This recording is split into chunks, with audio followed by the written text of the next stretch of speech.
aí você tem, presta atenção no que eu vou te falar agora, uma instituição do conceito latino do homo sacer. Você já ouviu falar no conceito jurídico do homo sacer, que vem lá do direito romano e tem uma elevada relevância moderna? Coloquei para vocês, homo sacer, tá? Homo é o homem, sacer é o quê? Sagrado. Mas não é um homem sagrado no bom sentido. É o homem sagrado no mau sentido, perfeito? Eu já vou explicar para você. Se você quiser entender o que que é o homo sacer no conceito do direito romano e como ele se aplica hoje, eu vou falar isso para vocês. Eu gostaria só de lembrar mais uma vez a importância de você dar o like. Fala para mim, esses conceitos todos que eu trouxe para vocês hoje, falando do direito penal do inimigo, falando do ato patriótico, mostrando o que está sendo programado nos Estados Unidos, mostrando as medidas provisórias que o presidente Donald está promulgando, mostrando para você o que está programado para esse sábado, ao mesmo tempo que você tem um desfile do aniversário do presidente Donald, por outro lado, você tem manifestações em todos os 50 estados. Isso aqui já não te ajudou muito a você interpretar não só o que está acontecendo lá, mas o que está acontecendo cá? Não te ajudou? Não ajudou pra caramba? Então presta atenção, meus amigos. Nós estamos vendo nos Estados Unidos, e isso daqui a pouco vai se consolidar aqui a partir de 2027, depois eu vou te explicar por quê, essa reatualização do homo sacer. O que que é homo sacer? Essa ideia de homo sacer vem do direito romano, significa o homem sagrado, né? E era um dispositivo muito interessante, sinistro do direito romano, porque esse conceito ele se referia a uma pessoa que, quando faz um delito contra os deuses, a pessoa cometeu um delito contra os deuses. E esse delito contra os deuses comprometia a harmonia entre a comunidade e os deuses, que eles conheciam como Pax Deorum, ou seja, a Pax dos deuses. Então, essa harmonia, dentro da visão de mundo, da cosmovisão romana, era essencial para garantir não só a prosperidade, mas a estabilidade também da sociedade romana. Então, um cara que fazia um delito contra os deuses, ele era o quê? Um inimigo do Estado. Ele era o quê? Ele era um cara que estava passível a ser enquadrado no direito penal do inimigo. Então, essa harmonia no direito romano era fundamental. Quem abalava a harmonia entre os homens e os deuses estava trazendo um problema para toda a sociedade. Então, desrespeitar essas regras, isso era muito grave. Então, quando alguém desrespeitava essa regra, ele era considerado, então, um homo sacer, um indivíduo que era sagrado no sentido de quem vai o punir são os deuses, ele será punido pelos deuses. A questão dele agora não é mais secular, é uma questão sagrada. Então, quando alguém fazia esse tipo de coisa e era declarado um homo sacer, o cara era excluído da sociedade, perdendo todos os seus direitos civis e sendo abandonado à vontade divina. A vida dele adquiria um caráter sagrado, só que no mau sentido. Ele podia ser eliminado por qualquer pessoa sem que o ato fosse considerado criminoso, já que o seu óbito era visto como o desígnio dos deuses, tá? Apenas sendo concluído por um cidadão. Então, qualquer pessoa podia eliminar o cara. O maluco dava a linha na pipa, sumia, tá? Agora, o conceito, ele encontra aí grandes coincidências com o que a gente vive hoje, né?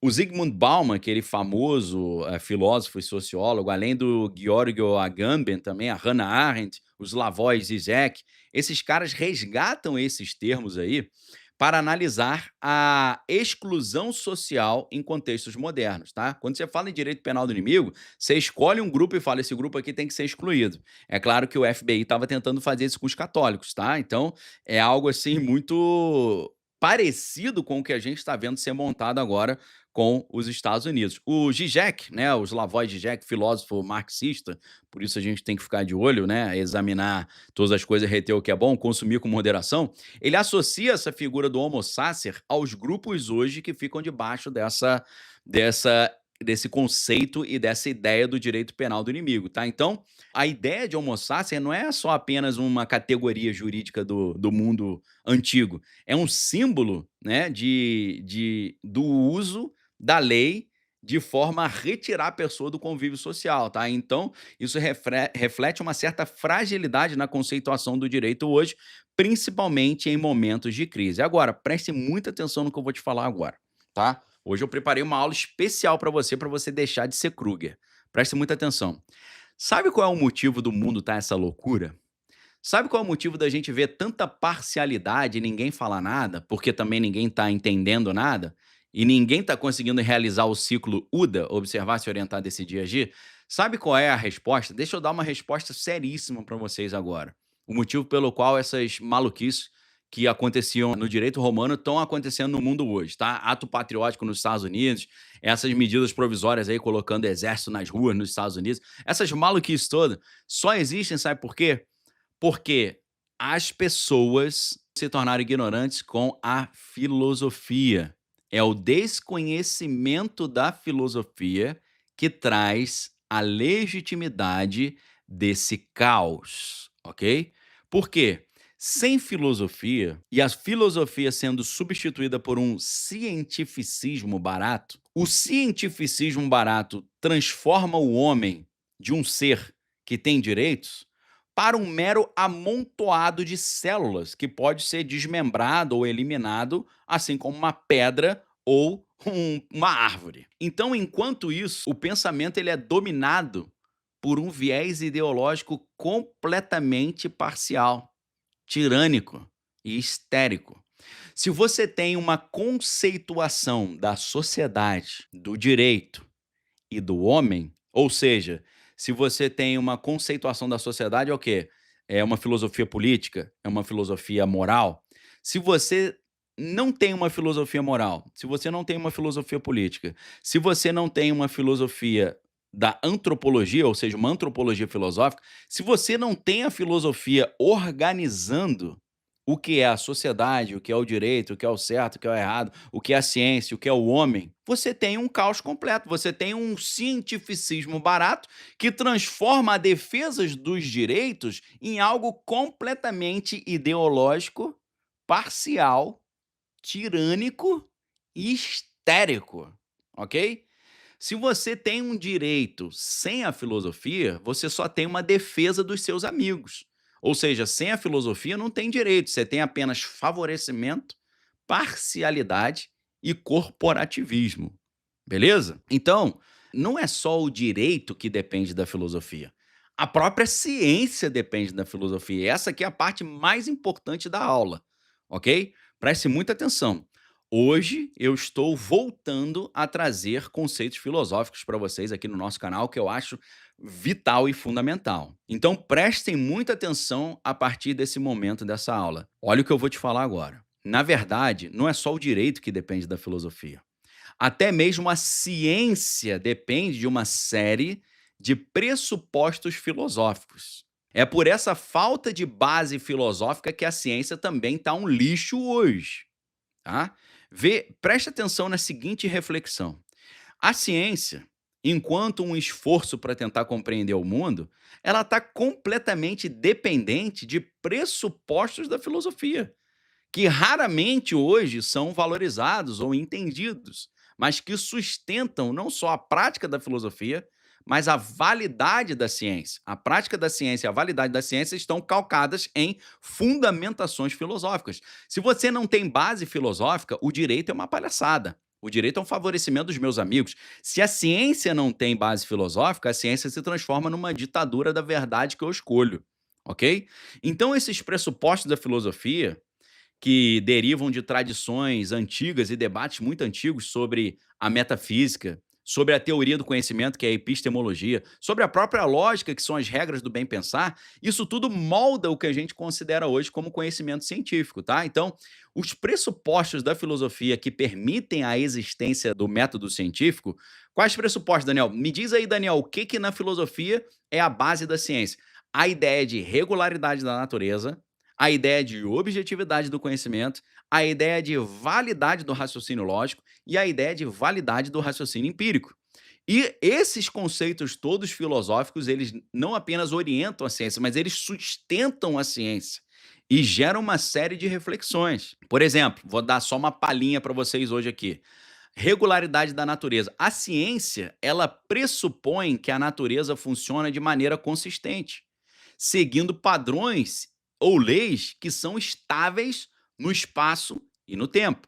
Sem a ideia de que as regras da natureza, elas são constantes e imutáveis, você não tem ciência, porque uma coisa que você considera verdade para a ciência hoje, daqui a 20 minutos poderia não ser verdade mais. Então o conceito filosófico de regularidade da natureza ou a lei natural é um conceito filosófico que permite a ciência existir. Além disso, o conceito filosófico da objetividade do conhecimento. Por quê? A ciência assume que obter conhecimento é possível.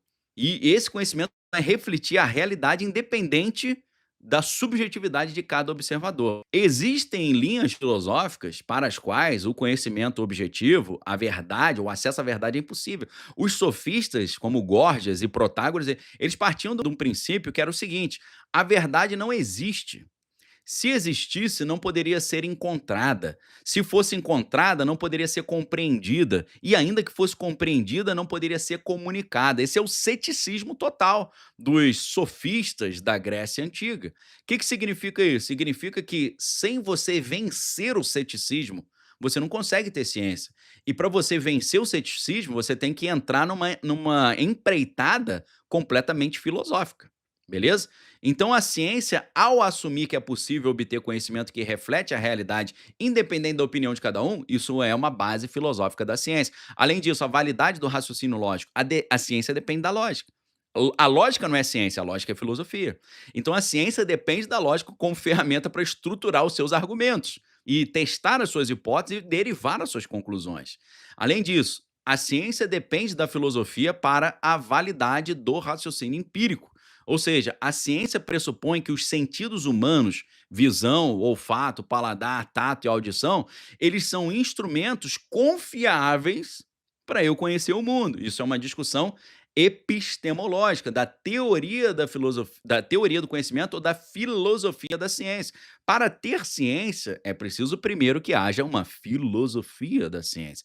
Então, o empirismo, que é uma corrente filosófica que deu origem à ciência, que é a ideia que o conhecimento deriva da experiência sensorial, isso é central no método científico porque enfatiza a observação, a experimentação e o teste, beleza? Além disso, para existir ciência, você tem que partir de uma concepção filosófica chamada o realismo ontológico, tá? De onde vem isso? Em grego, toon significa o ser, ou aquilo que é, aquilo que existe. Então, a ontologia é uma parte da filosofia que vai pensar sobre aquilo que a gente pode ter certeza que existe, já que há coisas que a gente acha que existe, mas não existe. Tem coisas que a gente parece que existe, mas não existe. Então, a filosofia, na sua área da ontologia, ela vai estudar o que existe. Então, a ideia de que existe uma realidade externa ao cérebro humano é um debate filosófico necessário para a existência da ciência. A ciência, por exemplo, ela parte do princípio que existe um mundo físico independente da mente humana ou do observador humano.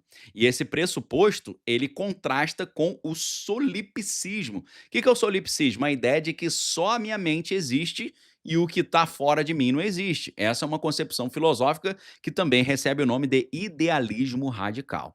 Além disso, para existir a ciência, foi necessário resolver na filosofia a validade ou não da relação de causa e efeito.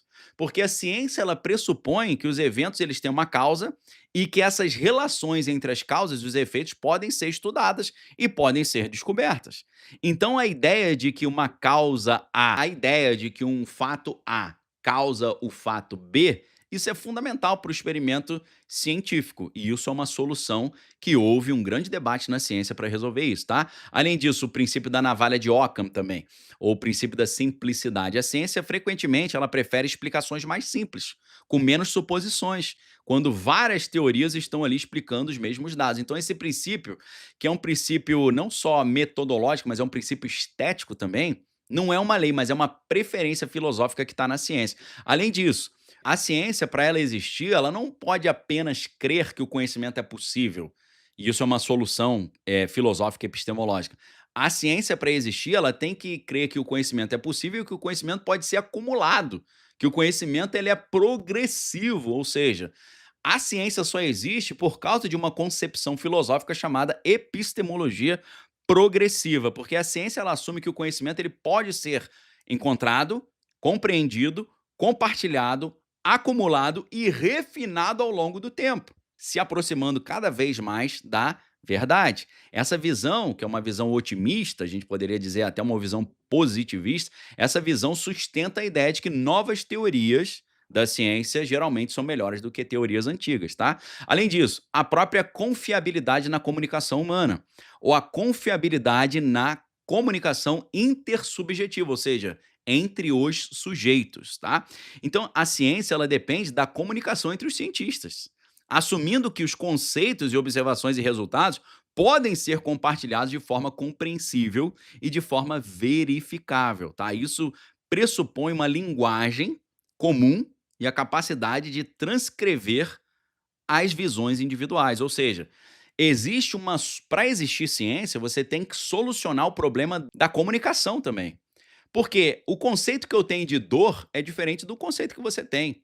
Quando eu penso em dor, talvez, eu penso, sei lá, numa dor uma dor de uma unha encravada, você vai pensar numa dor de dente, entendeu? Eu, graças a Deus, raramente tive dor de dente. Então, quem teve muita dor de dente, eu falo dor, você pensa em dor de dente. Você fala pra mim dor, eu penso numa unha encravada. Então, quando eu penso em pai, eu penso na relação minha com meu pai. Quando você pensa em pai, você pensa na sua relação com seu pai. Então, quando eu falo assim, eu sinto dor por causa do meu pai, eu tô pensando uma coisa sobre isso, você tá pensando outra. Então, tem filósofo que perguntou: peraí, a comunicação é possível, já que o conceito que a gente tem das coisas é completamente diferente?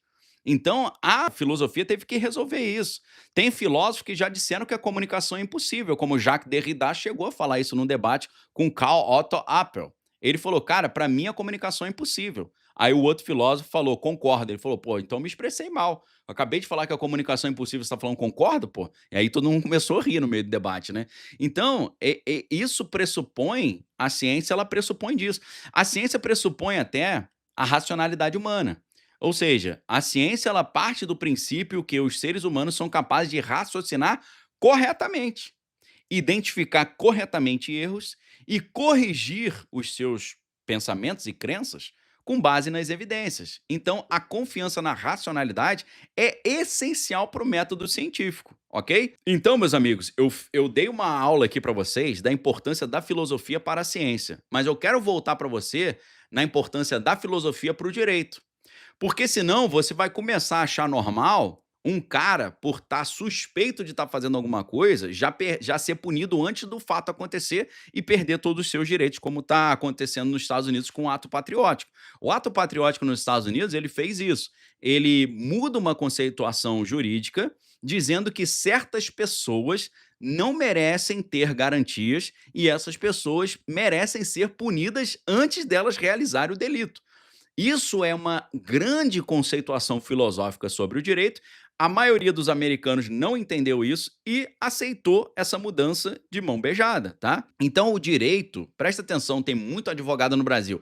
O direito é completamente baseado na filosofia. O direito é totalmente dependente da filosofia. E quando a gente atua no direito, pensa sobre direito e fala sobre direito e não conhece nada de filosofia, a gente cai num direito que é fuleiro, que é um corporativismo, que é um completo viés ideológico. Ou seja, eu alivio meus amigos e eu puno meus inimigos. O direito vira isso.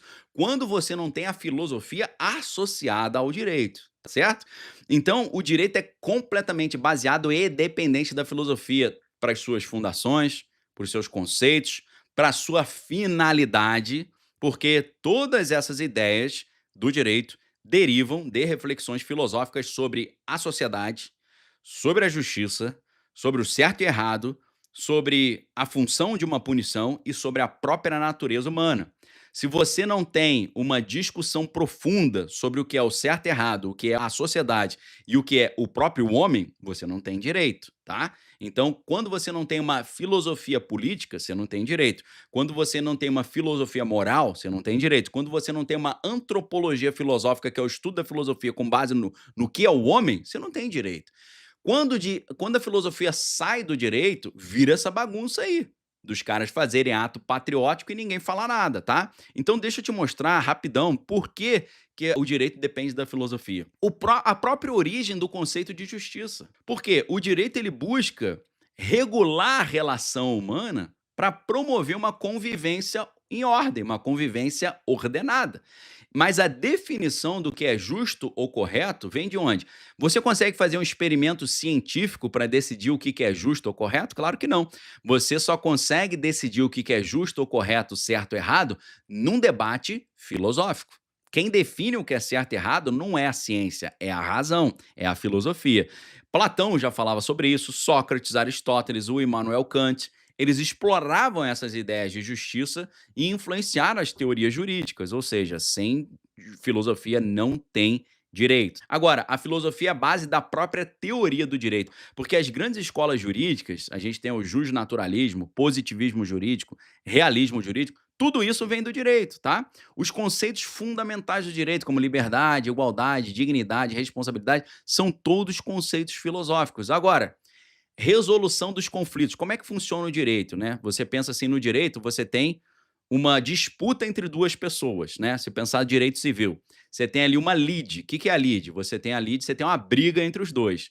E quando você tem a briga entre os 2, que é a lide, você tem ali a presunção de direito. O que que significa a presunção de direito? Tem 2 pessoas brigando e as 2 acham que estão certas. E quem vai decidir quem está certo e quem está errado? Quem vai decidir é o juiz, porque o juiz ele tem o poder da jurisdição. O que que é o poder da jurisdição? Iuris é direito, dictione é dizer. Então o juiz vai dizer quem que está certo e quem está errado. Porque numa briga entre 2 pessoas, você tem uma lide, que é a briga, e a pretensão de direito, ou seja, os 2 acham que estão certo. E aí quem vai dizer quem está certo e quem está errado? O juiz, tá certo? Então, para o juiz decidir quem está certo e quem está errado, ele tem que usar a lei e interpretar a lei. Quando você pensa na ideia de interpretar a lei na resolução de conflito, isso é o quê? Isso é hermenêutica. O que que é hermenêutica? Filosofia pura. Então, a interpretação das leis, que é óbvio, é essencial para o direito, depende da filosofia da linguagem e da própria hermenêutica, ok? Então, filósofos como Hans-Georg Gadamer, o próprio Ludwig Wittgenstein influenciaram muito a maneira como os textos jurídicos são interpretados, como você lida com a ambiguidade do texto, como você entende o contexto em que uma lei funciona, ok? Então, para escolher um método interpretativo para interpretar a lei, se você vai usar um método literal, sistemático ou teleológico é observar a finalidade, o propósito das coisas, isso parte de uma reflexão filosófica. Além disso, a adaptação das leis diante das transformações da sociedade. O direito evolui conforme a sociedade evolui, e a filosofia ela fornece as ferramentas para refletir sobre essas mudanças da sociedade. A própria legitimação do poder e do direito depende da filosofia. A filosofia política explica por que o direito tem autoridade. E a legitimidade do sistema jurídico, seja pela, segundo Rousseau, pela soberania popular, ou, segundo John Locke, pela proteção dos direitos individuais, isso é uma questão filosófica. O direito penal, por exemplo, se baseia em reflexões sobre vários conceitos filosóficos. Por exemplo, a ideia de culpa, a ideia de responsabilidade, a ideia de castigo. São coisas que são discutidas desde Sócrates até Michel Foucault. Tá certo? Então, meus amigos, sem o direito, sem filosofia, você não tem direito. Sem filosofia, você não tem nada. E tá tudo destruído na ciência e na filosofia, na ciência e no direito e nas universidades e na cultura, porque a gente não tem mais essa conceituação filosófica.